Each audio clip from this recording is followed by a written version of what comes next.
அண்ணன் சீமான் அவர்கள் சொன்னது போல அண்ணன் செங்கோட்டையன் அவர்களை ஏடிஎம்கேடைய சட்டமன்றத்தில் இருக்கக்கூடிய கட்சி ஆபீஸ்லயே அவ்வளவு நேரம் உட்கார வைக்க முடியல. ஆனா இங்க வந்து அண்ணன் அவ்வளவு நேரம் அவ்வளவு பெருந்தன்மை காட்டினாங்க. அண்ணன் சீமான் கேட்கவே வேண்டாம். பிஜேபி தலைவர்கள் கொஞ்சம் கவனமா இருக்கணும். பல இடங்கள்ல கோட்டைகள்லயே ஓட்டையை போட்டவர் அண்ணன். அது வந்து பெரியார் பற்றிய விஷயத்துல அவர் தேன் கூட்டுல கை வைக்கிறோம்னு தெரிஞ்சு வச்சார். ஆமா அப்படிதான் அப்படின்னு வச்சார். அந்த துணிச்சல் அபரிமிதமானது. காக்கை குருவி எங்கள் ஜாதி, நீல் கடலும் மலையும் எங்கள் கூட்டம், நோக்க நோக்க களியாட்டம் என்று சொன்ன என் பாரதியை எவனடா பார்ப்பான் என்று சொன்னது என்று கேட்டதை மறக்கவே முடியாது. அந்த குரல் கொடுக்கிறதுக்கு தமிழ்நாட்டுல ஒரு ஆள் இல்லாம இருந்தது.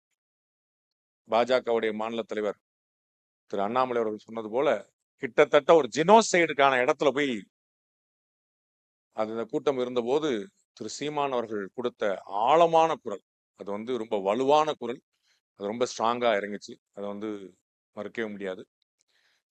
எங்க ஆண்டாளம்மாவை நினைச்சுக்கிட்டே இருப்பேன். எனக்கு அதை தவிர வேற கதி கிடையாது. சிறப்பு விருந்தினர்களுக்கு நம்ம எப்பயுமே நன்றி கடன் பட்டிருக்கிறோம். அரசியல் தலைவர்கள் திரு அர்ஜுன் சம்பத் போல, ஐயா ஜி.கே. வாசன் போல நிறைய பெருமக்கள் வந்து நமக்கு வந்து முதல்ல இருந்து துணைட்டு இருக்காங்க. அண்ட் திரு செங்கோட்டையன் அவர்கள் ரொம்ப சரியா குறிப்பிட்டது போல இந்த சர்ச்சையெல்லாம் வர்றதுக்கு ரொம்ப முன்னாடியே நம்ம அவர்கிட்ட வேண்டுகோள் விடுத்தோம். வந்து காக்கா உட்கார பணம்பலம் விழுந்த கதையா அது ரேட்டிங் ஏறிக்கிட்டே போகுது ஏறிக்கிட்டே போகுது ஏறிக்கிட்டே போகுது. நிகழ்ச்சி முடியறதுக்காக வெளியில 25 பத்திரிகையாளர் காத்துட்டு இருக்கிறாங்க. அண்ணன் வெளியே வரட்டும், அப்படியே கொத்தா காத்துட்டு இருக்கிறாங்க. திரு சீமான் தான் பயங்கரமா பேசக்கூடிய அப்படின்னு சொன்னா என்கிட்ட வந்து திரு செங்கோட்டையன் அவர்களை சிறப்பு இருந்தா அழைச்சிருக்கோம் சொல்லி சொல்லும் போது சொன்னாங்க, அவரு பேச்சுல ஒண்ணு அவ்வளவு விசேஷமா வந்து பயங்கரமா ஒரு அட்ராக்டிவான பேச மாட்டாரு அப்படின்னு. நான் சொன்னேன், நிறைய பேர் அப்படித்தான் இந்த நிலைமையில அவர் பேசிடக்கூடாதுன்னு தான் காத்துட்டு இருக்கிறாங்க நிறைய பேர். அந்த மாதிரிதான் இருக்குதுங்க. அதுலயுமே அண்ணன் வந்து ரொம்ப பிரமாதமா இன்னைக்கு நாடு யாரால் பாதுகாப்பாக இருக்கிறது அப்படிங்கறது ரொம்ப தெளிவாக, நீங்க எப்படி எல்லாம் கை தட்டுவீங்கன்னு தெரிஞ்சுதான் முன்னாடியே இந்திரா காந்தி எப்படி செஞ்சாங்கன்னு சேர்த்து சொல்றேன். அவர் மட்டுமில்ல, எங்க அண்ணன் சீமானுமே கூட பாத்தீங்கன்னா வள்ளுவர் சொன்னதைத்தான் கிருஷ்ண பரமாத்மா முன்னாடியே சொல்லியிருக்காருன்னு சொன்னார். கிருஷ்ண பரமாத்மா சொன்னதை வள்ளுவர் சொல்லியிருக்காரு. நாடு எப்படி சுத்தமாகும், நீ சுத்தமானப்பதான் நாடு சுத்தமாகும்னு நரேந்திர மோடி அவர்கள் ஸ்வச் பாரத் பத்தி சொன்னதை சொல்றாரு. ஏதோ நம்மளால முடிஞ்சது ஒரு ரொம்ப ஆச்சரியமான விஷயங்கள் நம்ம வந்து. அதே போல என்னுடைய அற்புதமான டீம் வந்து ரொம்ப இரவு பகல் பாராம உண்மையிலே உழைச்சாங்க. அது வந்து வந்து அவர்கள்லாம் வந்து திரையில தெரியாத தம்பிகள், நம்மகிட்ட கூடவே படிச்சவங்க, இருந்தவங்க, இருக்கிறவங்க. அது வந்து ரொம்ப ஒரு தியாகம் போல, அதை வந்து ஒரு பணி போல, ஒரு வேலை போல செய்யாம, அதை நம்ம செய்ய வேண்டிய ஒரு சேவை போல செஞ்சாங்க. அது வந்து இரவு பகல் பாழாம நிறைய பேச்சுக்களுக்கும் ஆளாகி இதை வந்து கொஞ்சம் கூட குறைவில்லாம பண்ணிடணும் அப்படின்னு சொல்லிட்டு அவங்க பண்ணாங்க. எல்லாத்துக்கும் ரொம்ப முக்கியமா அடிப்படையா ஆணி வேற இருக்கக்கூடிய நீங்கள் ஒரு நாளும் மறக்க முடியாது. அதற்கு எப்போதுமே நான் நன்றி பாராட்ட கடமைப்பட்டிருக்கிறேன். திரு தேஜஸ்வி சூர்யா அவர்கள் வருவதாக இருந்தது. திடீர்னு கல்யாணம் பண்ணிட்டார். அவருடைய மாமனார் சிவஸ்ரீ ஸ்கந்த பிரசாத் அவர்களுடைய தகப்பனார் மார்கழி மாசம் ஸ்ரீவில்லிபுத்தூர்ல நிகழ்ச்சி நடத்தும் போது அவங்கள சிறப்பு அவங்கள வச்சு கச்சேரி பண்ணோம். அப்போ வந்து அப்ப சொன்னார் என்கிட்ட, நான் மார்கழி மாசம் டிசம்பர்ல இந்த மாதிரி வந்து ஆண்டாள் சன்னதி வாசல்ல உங்கள்கிட்ட சொல்றேன், குழந்தைக்கு கல்யாணம் வச்சிருக்கோம் அப்படின்னாரு. நான் கொஞ்சம் வெகுளி வெள்ளந்தி, உங்களுக்கு தெரியும், எதுவும் மனசுல வச்சுட்டு பேச மாட்டேன். அது வந்து மாப்பிள்ளை யாரு அப்படின்னு கேட்டேன். உடனே அவர் வந்து மாப்பிள்ளை யாரா அப்படின்னாரு. மாமனார்ட்ட தானே கேட்க முடியும், மாப்பிள்ளை யாரு. உடனே அவர் வந்து சிவஸ்ரீட்ட கேட்டார், மாப்பிள்ளை யாருன்னு கேட்கிறார் அப்படின்னு. உடனே அவங்க மாப்பிள்ளை யாரா அப்படின்னாங்க. நான் உடனே அப்ப அவர் தானா அப்படின்னு. இது நடந்தது டிசம்பர்ல, கொஞ்சம் ரீகால் பண்ணி பாருங்க. அப்ப உலகத்துக்கு தெரியாது. ஆண்டாளம்மா முன்னாடி நம்மகிட்ட சொல்லிட்டார். நமக்கு வந்து தனிப்பட்ட முறையில் சொல்லப்பட்ட தகவலை செய்தி ஆக்குற பழக்கம் ரங்கராஜ் பாண்டியிட்ட கிடையாது. அதை நம்ம வந்து அதை செய்தி ஆக்கலாம். அதற்கு பிறகு ரொம்ப பிறகு மற்ற ஒரு ஊடகம் வந்து ஒண்ணு போட்டுருச்சு அந்த செய்தியை. அது வந்து கர்நாடக ஊடகம் நினைக்கிறேன். அந்த ஒரு செய்தி போட்டுச்சு. அதுக்கப்புறம் என் தம்பி, சார் இப்படி எல்லாத்தையும் தெரிஞ்சுட்டு எவ்வளவு அமைதியா இருக்க போறீங்க, கல்யாண செய்தியாவது போடுங்க சார் அப்படின்னு. அப்புறம் அதுக்கப்புறம் தான் நம்ம போட்டோம் அந்த செய்தியை. கர்நாடகாவுக்கு போயிருந்தேன். அந்த திருமணத்துக்கு. எவ்வளோ பெரிய கூட்டம், எவ்வளோ பெரிய கூட்டம். சாயந்தரம் ஃபங்க்ஷன் முடிச்சுட்டு ரிட்டர்ன் வரும்போது சொன்னார் ஒருத்தர், "என்ன கூட்டம் சார், என்ன கூட்டம் சார். பிரயாக்ராஜ் கும்பமேளா பரவாயில்லன்னாரு." இப்படியே சொன்னார் ஒருத்தர். சரியான கூட்டம். ஒரு வினாடியில 4 பேர். சல்லு சல்லு சல்லு சல்லுன்னு விட்டு போயிட்டு அவ்வளவு போனாங்க. அங்க வந்து பாஜகவுடைய மாநில தலைவர் திரு அண்ணாமலை அவர்கள் வந்து ரொம்ப கூட இருந்து உறுதுணையா இருந்து எல்லாம் பண்ணிட்டாங்க. ரொம்ப அற்புதமா இருந்தார். ஒரு 3 நாள் முன்னாடி அவர் என்கிட்ட வந்து தொலைபேசியில திரு தேஜஸ்வி சூர்யா பேசி வர முடியாத நிலைமையை சொன்னார். நீங்க எப்ப அழைச்சாலும் வந்து நான் கட்டாயமா வருவேன். நீங்க ஏப்ரல்ல இருந்து தேதி வச்சுக்கோங்க. நீங்க எனி டைம் நீங்க வாங்க சொல்லுங்க. ஏன்னா அவரு கல்யாணத்துல நானு சந்திச்ச அன்னைக்கு 9ஆம் தேதி சந்திச்ச அன்னைக்கு வி வில் மீட் ஆன் 15ன்னு சொன்னார். அன்னைக்கு வரைக்கும் உறுதியா இருந்தார். ஏன்னா அதற்கு பிறகுதான் கல்யாண தேதி ஃபிக்ஸ் ஆச்சு. அதற்கு பிறகு பார்லிமெண்ட் நடக்க ஆரம்பிச்சு. ரொம்ப சிக்கல் இருந்தாலும் ஹி வாஸ் வெரி ஃபர்ம் வந்துடணும் அப்படின்னு. பட் கடைசி நேரத்துல வர முடியாம இருந்தது. திரு செங்கோட்டையன் அவர்கள் வந்து இங்க கலந்துக்க போறாருன்னொன்னே ஊர்ல போஸ்டர்லாம் அடிச்சு விட்டாங்க. திரு செங்கோட்டையன் அவர்கள் சாணக்கியா விழாவுக்கு போகக்கூடாது. நான் அவ்வளவு ஒருத்தர நாங்க படிக்கிறோம்.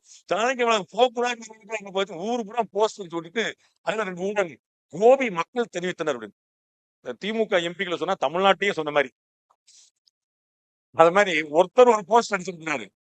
இவர் வந்து பின்னாடி வந்து கோபி மக்கள் அண்ணன் சொன்னார்ல மற்றும் பலர் அப்படின்னு அது மாதிரி கோபி மக்களே சொன்ன மாதிரி ஒரு போஸ்டர் போட்டுட்டாங்க. இப்படிதான் திரு சீமான் அவர்கள் அடிக்கடி குறிப்பிட்ட ஐயா நல்லகண்ணு அவர்கள் பற்றியும் நடந்துச்சு. நம்முடைய முதலாம் ஆண்டிலேயே அண்ணன் சொல்றாரு இல்லையா, அவரை வந்து தமிழகம் போற்றவில்லைன்னா சாணக்கியாவுடைய முதலாம் ஆண்டு சிறப்பு விருந்தினர் திரு நல்லகண்ணு அவர்கள். முதல் ஆண்டே நம்ம வந்து அதை பண்ணோம். அவர்களுடைய தேதி கேட்காம நான் அறிவிக்க முடியாது இல்லையா, அவருடைய சம்மதம் கேட்காம அறிவிக்க முடியாது இல்லையா, நான் நல்லகண்ணு அவர்களுடைய பேரை நான் வந்து அவர் கேட்காம அனுமதிக்க முடியாது இல்லையா.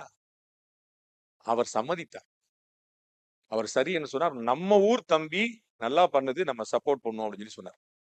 பிறகு அவருடைய புகைப்படம் வெளியான பிறகு நலம் விரும்பிகள் நம்ம மற்றும் பலர் 4 பேர் போய் ஐயா போயிடாதீங்க போயிடாதீங்க போயிடாதீங்க அப்படின்னாங்க. நமக்கு ஒண்ணுல அவர் என்ன கருத்து நம்ம மேல வச்சிருந்தாலும் அவர் மீது வைத்திருக்கக்கூடிய மரியாதை நமக்கு ஒரு நாளும் மாறாது. திரு நல்லகன் வந்து அவர்கள் சொல்றது போல அவர் ஒரு ஆகச்சிறந்த ஒரு அரசியல்வாதி. அதுல வந்து ஒரு மாற்று கருத்துல எப்படி இருக்கணுங்கிறதுக்கு எளிமைக்கான உதாரணமா அவர் இன்னமும் இருந்து கொண்டிருக்காரு அப்படிங்கிற பாக்குறோம். அதுல நமக்கு எந்த மாற்று கருத்தும் இல்லை. ஐயா செங்கோட்டையன் அவர்கள் நிறைய விஷயங்களை போய் சொன்னாங்க. அது வந்து எவ்வளவு இக்கட்டான சூழ்நிலையில் இருக்கேங்கிறத எத்தனை தடவை சொன்னாங்கன்னு பார்த்துருக்கீங்க. அவ்வளவு இக்கட்டான சூழ்நிலை இருக்கிறார். அவ்வளவு பெரிய விஷயங்கள்லாம் அதையும் தாண்டி நம்ம கொடுத்த வாக்கை காப்பாற்றணும் அப்படிங்கிறதுக்காக நிற்கிறாரு. ஏடிஎம்கேக்கு வந்து ஒரு பெரிய ஒரு முக்கியமான ரோல் இருக்குது. அதை வந்து திரு செங்கோட்டையன் போன்றவர்கள் வந்து பின்னாடியும் முன்னாடியும் நின்று அவங்க வந்து எல்லோரையும் வந்து அரவணைச்சு அதை வந்து கொண்டு போய் செய்யணும். உங்களுக்கு எல்லாம் தெரியும், திரு செங்கோட்டையன் போன்றவர்கள் வந்து உணர்ச்சி வசப்பட்டு முடிவெடுக்கக்கூடியவர்கள் அல்ல. அதனாலதான் வந்து 10வது முறை வெற்றிக்காக காத்திருக்கிறார். அது வந்து ஒரு நாள் 2 நாள் இல்லை, நிதானம் தான் கை கொடுக்கும் அப்படின்னு. அது வந்து காட்டுக்கு போ அப்படின்னு சொன்னாலும் சரி, ராஜ்யத்தை ஆளுன்னு சொன்னாலும் சரி, 2க்குமே ஒரே மாதிரியான எக்ஸ்பிரஷன் கொடுக்கக்கூடியவர். அது வந்து 2மே குழப்பமே இல்லாத ஒரு தெளிவு படைத்தவர். நீங்கள் ஆசைப்படுற மாதிரியான விஷயத்தெல்லாம் உடனே செஞ்சிட மாட்டார். நீங்க உடனே ரைட்டு அண்ணன் வந்து பார்த்தாரு, நம்ம வந்து கோட்வேர்டு அக்செப்டட் அப்படிங்கிறதெல்லாம் வந்து அதெல்லாம் வந்து அங்க அவ்வளவு சுலபமா நடக்காது. அண்ணன் ரொம்ப நிதானமா இருக்கும். அது வந்து வைரம் பாஞ்ச கட்டம். அவ்வளவு சாமானியமா நீங்க வந்து அதுல அடிச்சிட முடியாது. அப்கோர்ஸ் சில விஷயங்கள்லாம் நடந்துகிட்டு இருக்கு. அது வந்து எப்படி முடியுங்கிறது காலத்தின் கையில இருக்குது. இருமொழி கொள்கையில் அதிமுக ரொம்ப உறுதியா இருக்குது. அதற்கு பதில் வந்து அண்ணன் சொன்னதுலதான் இருக்கு. மறைந்த முதலமைச்சர் ஜெயலலிதா அவர்கள் 6 மொழி பேசினார் என்பதை அண்ணனே குறிப்பிட்டார். அண்ணன் சீமான் பற்றி சொல்ல வேண்டியதே இல்லை. என்கிட்ட எல்லாருமே சொல்லுவாங்க, அண்ணன் சொல்ற மாதிரி தான். என்னங்க எங்க போனாலும் நீங்க வந்து நரேந்திர மோடி பற்றி பேட்டி கேட்டாலும் சீமானை பத்தி ஒரு வார்த்தை சொல்லிடுறீங்க. நீங்க வந்து புத்தினை பத்தி சொன்னாலும் சீமானை பத்தி வார்த்தை என்னங்க எங்க போனாலும் இருக்கு. அண்ணேங்க அப்படின்னா என்ன அண்ணன் பத்தி தான் சொல்லணும் அப்படின்னு. அண்ணன் ஒரே போடு போட்டார். நம்ம ரேட்டே ஏத்திட்டார். அதற்கு எதற்கு 300 கோடி தான் கொடுத்து அங்கேயும் ஒருத்தரை கூட்டு வந்தோம். என் தம்பி ரிங்கராஜ் பாண்டே இருக்கான் அப்படின்னு. ஒரு படத்துல கவுண்ட் பண்ணி சொல்ல 3 கோடி ரூபாய் கொடுத்தா நான் வந்து எப்படி 300 கோடி ரூபாய் வேண்டாங்க 2 சைவரம் 3 கோடி ரூபாய் எப்படி கூவுறீங்கன்னு பாருங்க அப்படின்னு. அது அன்பில் அண்ணன் வந்து நிறைய விஷயங்கள் சொன்னது. பல கருத்துக்கள்ல அவர் சொன்னது போல எனக்கு வந்து நிறைய முரண்பட்ட விஷயங்கள் இருக்கு. நான் வந்து ரொம்ப ஆசைப்படுவேன். தம்பிகள்லாம் வந்து அண்ணனை பேட்டி எடுக்கும்போது கேட்க வேண்டிய கேள்வியை கேட்க மாட்றாங்களே அப்படின்னு சொல்லிட்டு. அண்ணன் எல்லாத்துக்கும் பதில் வச்சிருக்கக்கூடிய ஒரு பெரிய கன்விக்ஷன்ல இருக்கக்கூடியவர். எவ்வளவு தூரம் உங்களை வந்து கைதட்ட வச்சாரு, எவ்வளவு தூரம் உங்களை வந்து உணர்ச்சி வசப்பட வச்சாரு அப்படிங்கிறத பார்க்கணும். அது வந்து 100 விழுக்காடு மாற்று கருத்து கொண்டவரை கூட அப்படியே தன் பக்கம் இழுக்கக்கூடிய ஒரு காந்த சக்தி அவர்கிட்ட உண்டு. பேச்சாலேயே ஆட்சிக்கு வந்தவர்கள் மத்தியில பேச்சாலேயே வீச்சை கொண்டு அவர்கள் அதை கொண்டு அடிக்கக்கூடிய ஒரு பெரிய ஒரு வல்லமை அவருக்கு வந்து ரொம்ப ஆச்சரியமா இருக்குது.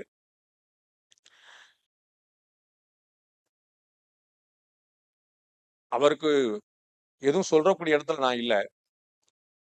துரோகிகள், எதிரிகள் அப்படிங்கிறது வந்து படைக்கு சரியா இருக்கும். அரசியலுக்கு துரோகிகளையும் சேர்த்தே இருக்க வேண்டியிருக்கும். துரோகிகள் கூட சேர்ந்தே வாழ வேண்டியிருக்கும். மறைந்த முதலமைச்சர் ஜெயலலிதா அவர்களை பற்றி விமர்சனம் செய்யாத தலைவர்களே கிடையாது. அவர்களை எல்லாரும் சேர்த்து கூடவே சேர்த்து வச்சே பயணிச்சார் ஜெயலலிதா அப்படிங்கிற மறந்துடக்கூடாது. கலைஞர் அவர்களை பற்றி பேராசிரியர் பெருமக்கள் உட்பட பலர் வந்து கடுமையான விமர்சனங்களை சொன்னார். அத்தனை பேருமே அரவணைத்து பயணித்தார் அப்படிங்கிற பார்க்கணும். ஒரு வெற்றி அப்படிங்கிறது போது கூட்டணி பத்திலாம் நான் சொல்ல, எனக்கு அது வந்து தேவையில்லாத வேலை. அண்ணன் பலமுறை சொன்ன போல 5 பேரை எம்எல்ஏ ஆக்கிறக்கா நான் வரல, 234 பேரை எம்எல்ஏ ஆக்கிறக்கா வந்திருக்கேன் அப்படின்னா அது மொத்தமா கொண்டு வந்துடும் அப்படிங்கிற அது வரைக்கும் நம்ம போராடம் எவ்வளவு நாள் பாத்துரும் அப்படிங்கிற இடத்துல உட்கார்ந்துருக்காரு. ஆனா புலித்தலைவர் பிரபாகரன் அவர்கள் நடத்தியது வந்து படை, திரு சீமான் நடத்தி கொண்டிருப்பது கட்சி. அதே பார்வையில் இதுல பார்த்தா இன்னும் போக வேண்டிய தூரம் தள்ளி போகுமோ அப்படிங்கிற கவலை. ஸோ எல்லாரையும் உள்ள கொண்டு வந்துச்சுட்டு அவர்களுக்கும் ஒரு மாற்று கருத்து இருக்கும், அவர்களுக்கும் ஒரு விஷயம் இருக்கும். அதுக்கு ரெண்டுக்கும் நடுவில் கொண்டு போய் அவர்கள் அரவணைச்சு வந்து கொண்டு போகணும். அவருடைய முயற்சி, அவருடைய வீச்சு வந்து சாதாரணமானதல்ல. அது வந்து இந்திய தேசியம் பேசுவதற்கு ஆள் இருக்கிறது, திராவிடம் பேசுவதற்கு ஆள் இருக்கு, இந்த நாட்டுல தமிழ் தேசியம் பேசுவதற்கு ஆள் இல்லை அப்படின்னா என்னுடைய நண்பர்கள்ல பலர் வந்து திரு சீமானுக்கு வாக்களித்தோம். நான் கேட்டிருக்கேன், என்னடா அவருக்கு போய் வாக்களிச்சிருக்க, ஜெயிப்பாருடா அப்படின்னு. யாரோ ஒருத்தர் நம்மளை பத்தி பேசுறாரா, அவர் போட்டு பாப்பா, தோக்கொண்டு ஜெயிக்கணும் போட்டுறோம்டா. இந்த அளவுக்கு வந்து உள்ள போய் ஊடுல நிக்கிறார். இன்னைக்கு அவர் சொன்னது போல இந்த கூட்டத்துல 1200 பேர் இருக்கிறீங்க, இந்த கூட்டத்துல 1200 பேர் இருக்கிறீங்க. இந்த 1000 கொஞ்சம் அப்படியே கற்பனை பண்ணி 10,000 பேர் இருந்தா எப்படி இருக்குன்னு யோசிங்க. கொஞ்சம் கற்பனை பண்ணி 1,00,000 பேர் இருந்தா எப்படி இருக்குன்னு யோசிங்க. கொஞ்சம் கற்பனை பண்ணி 10 லட்சம் பேர் பாருங்க. அப்படி 35 லட்சம் பேர் அவருக்காக வாக்களித்தார் என்பதை மறந்துவிடார்கள். அப்ப எத்தனை பேர் வாக்களித்தார்? அது 8% அல்ல. தனியாக ஒரு ஆளாக நின்று தொண்ட தண்ணி வத்த கத்தி கத்தி கத்தி கத்தி வாங்கின ஓட்டு. 10 பைசா கொடுக்க மாட்டார், அவர்கிட்டயே கிடையாது. வீடு மாத்துறதுக்கு அவர் எவ்வளவு பாடுபட்டார்னு எனக்கு தெரியும். ஒரு வீடு மாத்துறதுக்கு, அதெல்லாம் அரசியல்வாதிகள் மாதிரி வந்து பெரிய சிரமம் கிடையாது. அது அவரை மாதிரி அரசியல்வாதிகள் பெரிய பிரச்சனை. உங்களுக்கு வீடு கொடுத்தா எனக்கு சிரமங்கன்னு ஹவுஸ் ஓனர் சொல்லுவாங்க. அந்த மாதிரி வந்து ஒரு படாத பாடு. ஆனால் இருந்தா விட்டவே மாட்டாது, என்னன்னு பாத்துரும் அப்படின்னு சொல்லி சொன்னாரு. அண்ணாச்சி பழமே இப்படி இருக்கு, பின்னாடி பலாப்பழம் வேற வருதுன்னு சொல்லியிருக்காரு. அது 2026 டிசம்பர்ல என்ன ஆகுங்கிறது தெரியும். திராவிட முன்னேற்ற கழக மேடையில ரங்கராஜ் பாண்டேவா அப்படிங்கிற ஒரு பெரிய விவாதமா வந்தது. திரு செங்கோட்டையன் அவர்கள் எல்லா இடத்துலயும் என்னை ஆதரிப்பார்னு சொல்ல முடியாது. அண்ணன் சீமான் அவர்கள் பல இடங்கள்ல வந்து என்னோட முரண்பட்டிருப்பார், அதுல வந்து குழப்பம் கிடையாது. ஆனாலும் அவர்கள் எங்களுடைய ஆண்டு விழா என்று சொன்ன உடனே வருகிறேன் என்று பெருமதிப்போடு பாராட்டினார்கள். அது அவர்களுடைய நாகரிகம், அவருடைய பெருந்தன்மை. இதுதான் நாம் வந்து எல்லாத்தையும் எதிர்பார்ப்போம். அதுபோல தமிழக முதலமைச்சருடைய பிறந்த நாள் வேணும்னா முதல் ஆளா வந்து வாழ்த்துறேன், எனக்கு எந்த தயக்கமும் கிடையாது. திரு சீமான் வாழ்த்துவார், திரு செங்கோட்டையன் வாழ்த்துவார், எனக்கு அதை சொல்லுறது கிடையாது. பிறந்த நாள் வாழ்த்து அதுல சொல்றதுக்கு நல்லதுல முன்னாடி நிக்கணும், அதுல என்ன குழப்பம்? அதையும் அரசியலாக்கி பாக்குறதுக்கான முயற்சி. அதுல பெரிய ஆச்சரியம், நிறைய பேர் என்கிட்ட கேட்டாங்க, உங்களை பிஜேபி ஐடி விங் வந்து ஏதாவது பண்ண போதா அப்படின்னு. நான் அங்க போனதுல பிஜேபி காரங்களுக்கு ஒரே கன்ஃபியூஷன், என்னப்பா இது கணக்கு புரியலையே, பாண்டே இந்த பக்கம் போறாருன்னு ஒரு கன்ஃபியூஷன் இருந்தாங்க. டிஎம்கே காரங்க தவிச்சிட்டாங்க, என்னப்பா நீங்க வச்சாங்க. அண்ணன் மா சுப்பிரமணியம் ஒரு அவ்வளவு ஆச்சரியமான அவரை வந்து திமுக. அப்ப அவர்கள் சுத்தி சுத்தி நாகரிகம் பேசி என்ன முயற்சி பண்றாங்க அப்படிங்கிறது ஒரு பெரிய கேள்வி. ஊடகங்கள் பத்தி அண்ணன் சீமா நிறைய சொல்லிட்டாரு, நான் சொல்ல விரும்பல. உள்ள இருந்தே எது ஒரு ஒரு பெரிய மக்களுக்கான விஷயமா இருக்கணும்னு பாக்கணும். இப்ப எப்படி ஆயிருச்சு அப்படின்னா, ஒரு காலத்துல ஊடகங்கள் சொல்லும், மக்கள் அதை நம்புவார்கள். இப்ப எப்படி ஆயிடுச்சுன்னா, மக்கள் தங்களுடைய கருத்துக்களை வெளியே பரப்பி கொண்டிருக்கிறார்கள். அது உண்மையா இல்லையான்னு சொல்ற இடத்துக்கு ஊடகங்கள் போயிடுச்சு. இது ஃபேக் நியூஸ், இது உண்மையான நியூஸ், இது ஆனந்தது ஒரு வெரிஃபிகேஷன் மெத்தட்ல அங்க போயிட்டாங்க. அவர்கள் செய்திகளை முதலில் சொல்வதில்லை. ஏனென்றால் மக்களுடைய கருத்தை அவர்கள் பிரதிபலிப்பதில்லை. ஒரு வெரிஃபிகேஷன் மெத்தட்ல அங்க போயிட்டாங்க. அவர்கள் செய்திகளை முதலில் சொல்வதில்லை. ஏனென்றால் மக்களுடைய கருத்தை அவர்கள் பிரதிபலிப்பதில்லை. மக்கள் அப்படியே தனியா துணை விட்டு போயிட்டாங்க. முன்னாடி வந்து எங்களுக்கு ஒரு அடிக்ஷன் அப்படின்னு இருந்துச்சு. நான் வந்து பேப்பர் படிச்சாலும் டிவி இன்னைக்கு அவங்களுக்கு 1000 வாய்ப்புகள் வந்து விட்டார். அப்ப அவர் வந்து எவ்வளவு தள்ளி போயிட்டாங்க. இந்த ஊடகங்கள் உணவும் இவர்களுடைய நன்மைக்கா, வேற யாருக்காவது கட்சிக்கான அவருடைய நன்மைக்கா வெறுமனே போட்டுனா மக்கள்கிட்ட வந்து ரொம்ப தெளிவு வந்துருச்சு. கொஞ்சம் சின்னதா நீங்க புரிஞ்சுக்கணும். அரசியல் கட்சிகளும் அதற்கு சார்பா இருக்கக்கூடிய ஊடகங்களும் திராவிட முன்னேற்ற கழகத்தினர் மட்டுமே வாங்கினால் இந்தியாவின் நம்பர் 1 பத்திரிகை முரசொலிதான். புரியுதா? திராவிட கழகத்தினர் மட்டுமே, திராவிட முன்னேற்ற கழகத்தினர் மட்டுமே வாங்கினார். திமுகவினர் மட்டுமே வாங்கினார் முரசொலி நம்பர் 1 பத்திரிகை. வாங்கி இருக்கிறாங்களா? நம்பர் 1 இருக்குது. அப்ப எல்லாரும் அதேதான் அதிமுகவுக்கு, அதேதான் மத்த கட்சி சொல்லணும்னு எல்லா கட்சிகளிலும். அப்ப மக்களுக்கு மட்டுமல்ல, அந்த கட்சியினருக்கு தெரிகிறது. கட்சி பத்தி தெரிஞ்சுன்னு அங்க உண்மையை தெரிஞ்சுக்கிற, செய்தி தெரிஞ்சுக்கணும், வேற எங்கேயாவது. அப்ப அந்த மாதிரி ஊடகங்கள் வந்து மக்கள் தங்களை விட்டு போயிருவாங்க. அவர்களுக்கு வந்து அண்ணன் சீமானை போல சாமானிய மனிதர்களுக்கு பேச தெரியாது. ஆனால் அண்ணன் சீமானுடைய அதே எண்ணத்தை சாமானிய மக்கள் பிரதிபலிப்பார்கள். அவர்களுக்கு அது என்ன செய்யணும்னு தெரியும், அதை எப்படி சொல்லணும்னு தெரியாம. அப்ப ஊடகங்கள் ரொம்ப கவனிக்க வேண்டிய விஷயம், இதை வந்து மறந்துடக்கூடாது. ரூபாய் சிம்பலுக்கு பதிலாக ரூ என்று போட்டு விட்டார்கள். நான் ஆரம்பத்திலே சொன்னேன், நெரேட்டிவ் செட் பண்றதுல எங்க திராவிட முன்னேற்ற கழகத்துக்கு ஏன்னா இன்னொரு கட்சியே கிடையாது. அதை செய்யலாமா செய்யலாம் எல்லாரும் அந்த பக்கம் போய் நிற்பாங்க. அவங்க வந்து வேற ஒரு விஷயத்துக்கு போயிடுவாங்க. ரூ அப்படின்னு போட்டு விட்டாங்க. என்ன கணக்குன்னா அதுல வந்து இல்ல, அது இந்திய தேசியத்துக்கானது தமிழ்ல இருக்கு. முதல் விஷயம், ரூ அப்படிங்கிறது தமிழ் இல்ல. ரகரம், தகரம், லகரம், இந்த 3 எழுத்துல தமிழ் சொல் ஆரம்பிக்காது. ஒரு சொல் ர ட ல, இந்த 3 எழுத்துல ஆரம்பிச்சா அது தமிழ் சொல் அல்ல. அப்படியே முடிச்சிருங்க. ரன ரா ராரு இரி ரூ டா டா டூ டி டூ லா லா எல்லாமே. அப்ப ரகரத்துல ஆரம்பிச்சிருக்கக்கூடிய ரூபாய்ங்கிறது தமிழ் சொல்லி அல்ல. அது வந்து ரூன்னு போட்டாலும் அதேதான் உங்களுக்கு. அப்படி உங்களுக்கு வந்து பிரச்சனை, ரூபா நோட்ல குறைந்தபட்சம் 6 இடத்துல அந்த சிம்பிள் இருக்கு. தயவு செய்து உங்கள்ட்ட இருக்கக்கூடிய ரூபா நோட்டெல்லாம் அப்படி விசில் அடிச்சிட்டீங்கன்னா, இந்த ரூ சிம்பிள் போட்டக்கூடிய அந்த ஆர் சிம்பிள் போட்டு இந்த ரூபாய் நான் தொட மாட்டேன்னு தலையை சுத்திக்கு போட்டீங்கன்னா, நாங்கெல்லாம் அப்படியே எடுத்து வச்சுட்டு சந்தோஷமா வாழ்வோம். அந்த ரூபா நோட்ல ஹிந்தி வேற இருக்கு, ஹிந்தி திணிப்பு. அதனால அதையும் செஞ்சிடலாம். மக்கள் ஒரு மாற்றத்தை விரும்புகிறார்கள் என்று சொன்னால் அதை யாரால் கொடுக்க முடியும் அப்படிங்கிறதுல ஒரு பெரிய கேள்வி இருக்கு.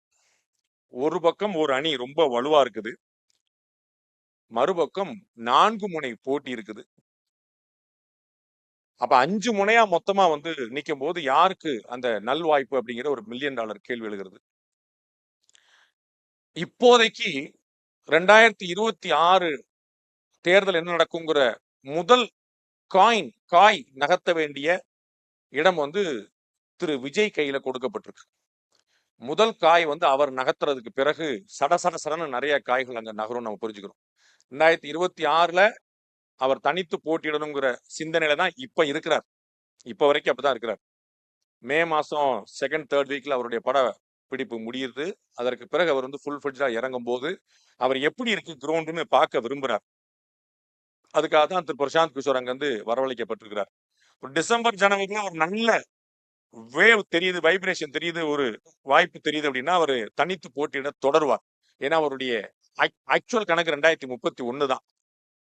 ஆனா சரியா இல்லை அப்படின்னா கூட்டணிக்காக கட்டாயமா மாறுவார். ஏன்னா அது வந்து அவர் வந்து ஒரு பெரிய ஒரு ஸ்டாரா இருந்து வந்தவர். அவரால் வந்து ஒரு 5% 6% வாங்க முடியாது. இன்னைக்கு வந்து ஒரு 6%ல இருந்து 10% வரைக்கும் அவர் வாங்குறதுக்கான வாய்ப்பு இருக்குது.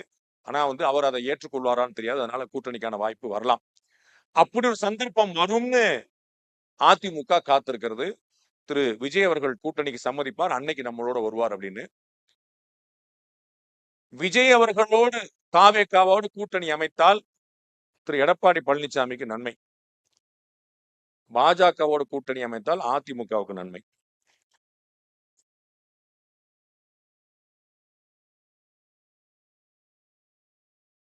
இதுல ஏதோ சுயநலம் இருக்குதுன்னு ஏதோ பொடி வச்சு பேசுறான்னு நினைச்சிடாதீங்க. அண்ணனுக்கு அடுத்த சங்கடத்தை கொடுத்துறாதீங்க. அப்படிலாம் இல்ல. திரு எடப்பாடி பழனிசாமி அவர்கள் நான் எடுத்த முடிவை பின்வாங்க மாட்டேங்கிற ஒரு உறுதியில் இருக்கிறாரு. பட் இப்ப பிஜேபி கூட கூட்டணி வைக்கணும் நிறைய பேர் கட்சியில சொல்லும் போது சரிங்க பார்க்கலாம் அப்படிங்கிற ஒரு முடிவுக்கு வந்திருக்கிறாரு. அதனால வந்து மாட்டேன்னு சொல்லாம பாஜக கீஜாக்க எல்லாம் அப்புறம் பார்ப்பாங்க அப்படின்னு சொல்லியிருக்கிறாரு. அது அவர் பயன்படுத்தின வார்த்தை. ரைட். சோ வந்து டிசம்பர் வரைக்கும் எல்லாருமே காத்திருக்க நினைக்கிறாங்க. அதற்கு பிறகு இந்த அலைன்ஸ் வந்து மாறும். அதிமுகவுடைய 2வது வாய்ப்பா அண்ணன் சீமான் இருக்காரு. சொல்ல மாட்டாரு. அது எப்படியாவது அவங்க ரொம்ப நாள் இழுத்துட்டு இருக்காங்க. ரொம்ப நாள் இழுத்துட்டு இருக்காங்க. பாராளுமன்ற தேர்தல் வரைக்கும் ரொம்ப பெரிய முயற்சி நடந்துச்சு. அதெல்லாம் நீங்க அந்த பக்கம் போங்க, நான் அந்த பக்கம் போறேங்க, என் வழி தனி வழிங்கன்னு சொல்லிட்டு ஒரு மாட்டு போயிட்டு இருக்கிறாரு. இந்த முறையும் கடுமையான முயற்சி இருக்கும். எல்லா பக்கமும் அவரை வந்து ஒரு வலை வீசி பிடிச்சா வராதுன்னு சொல்லிட்டு தூண்டில இருந்து வலையில இருந்து எல்லாத்தையுமே போட்டு பிடிச்சிட்டு இருப்பாங்க. அந்த முயற்சியும் இருக்குது. அது என்ன ஆகுங்கிற பார்ப்போம். அண்ணன் என்ன பண்ண போறாருங்கிறதையும் சேர்த்தே கவனிக்க காத்திருக்கிறோம். யாருக்கு எது நல்லதுங்கிறத தாண்டி திமுக ஒரு பக்கம், அதிமுக ஒரு பக்கம், மற்ற கட்சிகள் நாம் தமிழர் போல பாஜக, பாட்டாளி மக்கள் கட்சி நிறைய கட்சிகள் தங்களுடைய முடிவுகளை அறிவிப்பதற்காக நாடு காத்துக் கொண்டிருக்கிறது. அவர்களுக்கு எது நல்லது என்று அவர்களுக்கு தெரியும். நாட்டுக்கு எது நல்லது என்று உங்களுக்கு தெரியும். என்றைக்கு நீங்கள் பேசிக் கொண்டிருப்பதை விட்டுவிட்டு எது நாட்டுக்கு நல்லது என்பதற்காக அவர்களுக்கு சப்போர்ட் பண்ணுவதற்காக துணை நிற்பதற்காக நீங்கள் என்றைக்கு களமாடுகிறீர்களோ, நீங்கெல்லாம் யாரும் போய் புரட்சி செஞ்சு ரோட்ல போஸ்டர் ஒட்டி எல்லாம் போய் பண்ண வேண்டியதில்ல. உங்களுக்கு தெரிந்த ஒரு 10 பேர்கிட்ட உங்களுக்கு தெரிஞ்ச ஒரு நல்ல விஷயத்த 4 பேர்ட்ட மக்கள்கிட்ட போய் சொல்லி இவ்வளவு நல்ல விஷயங்கள் இருக்கு, அதை ஏன் நீங்க ட்ரை பண்ணக்கூடாதுன்னு சொல்லி மக்களை கன்வின்ஸ் பண்ற அட்லீஸ்ட் அந்த வேலையாவது வைக்கணும். நாள் பூரா வீட்டுல உட்காந்துட்டு அவன் சரியில்லை இவன் சரியில்லைன்னு சொல்லிட்டே இல்லாம எது உங்களுக்கு நல்லதுன்னு படுதோ அவர்களுக்காக நீங்கள் சின்ன முனைப்படுத்தீங்கன்னா தான் நீங்கள் விரும்புகிற மாற்றம் வரும். நான் எப்போதுமே நீங்கள் என்ன செய்ய வேண்டும் என்று சொல்வன் அல்ல, நீங்கள் என்ன நினைக்கிறீர்கள் என்பதை சொல்வன். அதனால தான் என்னுடைய கருத்து கணிப்புகள் வந்து அநேகமா சரியா இருக்கு அப்படின்னு மக்கள் நினைக்கிறாங்க. சோ இந்த முறையும் நீங்கள் என்ன நினைக்கிறீர்கள் என்பதை சொல்ல விரும்புகிறேன். 2026 மார்ச் 7ஆம் ஆண்டு விழாவில். நன்றி, வணக்கம்.